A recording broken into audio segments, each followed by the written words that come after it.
What if the fastest way to see through a person isn't by listening to what they say, but by studying what they choose to show? Today, I want to share a powerful people-reading skill called social media reverse engineering.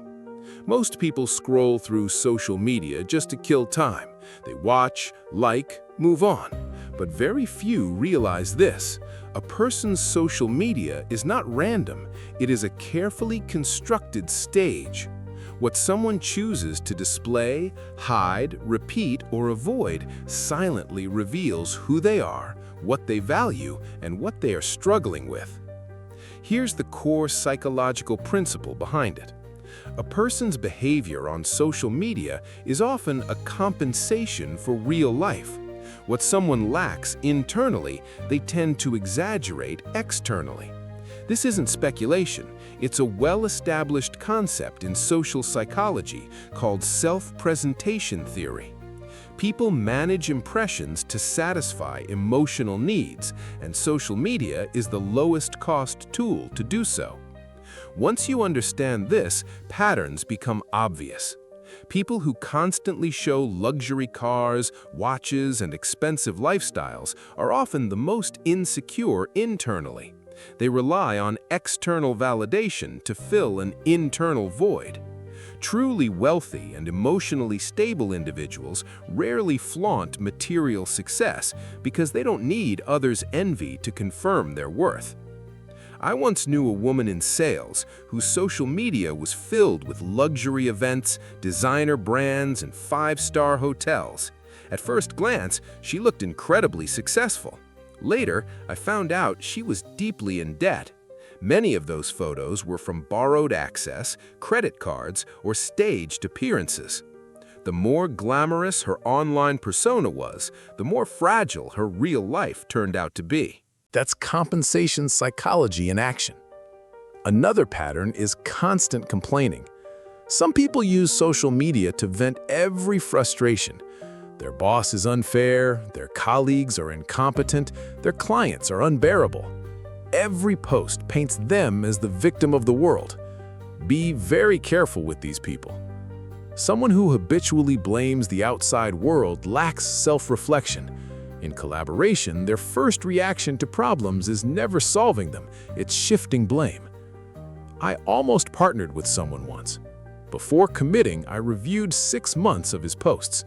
They were filled with indirect accusations, sarcasm, and passive-aggressive comments like, "Some people don't understand gratitude," or "Some things are too disappointing to explain." That was my warning sign. Someone who can't manage emotions online won't handle pressure well offline. I walked away. Later, he fell out badly with another partner. The pattern was consistent. Then there's a more subtle category, people with almost no social media presence. These individuals usually fall into 2 types. One type is genuinely busy. They're builders. They invest energy into the real world, not online image management. The second type is highly protective of privacy. They have strong boundaries and don't like being observed. These people may seem distant, but once trust is built, they're often extremely reliable. To tell the difference, observe their real-world behavior. If they're expressive and social offline but quiet online, they simply don't care about online attention. If they're closed off both online and offline, they're intentionally keeping distance. My own perspective changed after a few painful lessons. I used to believe whatever people posted. If it looked good, I assumed life was good. After being misled a few times, I learned to reverse the logic. Now, when I look at someone's social media, I ask myself 3 questions. What do they repeatedly emphasize? What do they carefully avoid? Does their online image match their real-life situation? These 3 questions reveal far more than surface impressions. For example, someone who constantly posts motivational quotes may not be inspired, they may be struggling. People who are genuinely fulfilled don't need to constantly pump themselves with encouragement. Their confidence comes from real progress, not slogans. Another example is excessive relationship displays.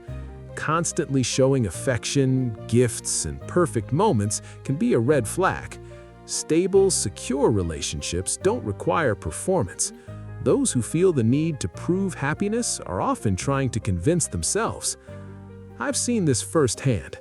A friend used to post endless couple photos and anniversary trips. Everyone admired her marriage. Not long after, she announced a divorce. The relationship had been failing long before. The posts were just maintaining appearances. This isn't about judging people maliciously. It's about understanding reality. Social media is a curated showcase, not a complete life. You never see the full picture, only what someone wants you to see. That's why you shouldn't only ask what someone shows, but why they feel the need to show it. This skill is extremely useful in professional life. When evaluating a potential partner, leader, or employee, social media offers valuable signals. A leader who only posts achievements and company propaganda likely values image and status. Professionalism is key when dealing with them. A candidate whose social media is full of negativity and indulgence may lack discipline or responsibility. Reading people is a lifelong skill. Social media is just one window, but it's an efficient one. Because people relax here. They think they're just sharing moments, not realizing they've already revealed their inner world. From today onward, when you scroll, ask yourself one question. What does this person want me to see, and what are they trying to hide? The more personas you can see through, the more traps you'll avoid.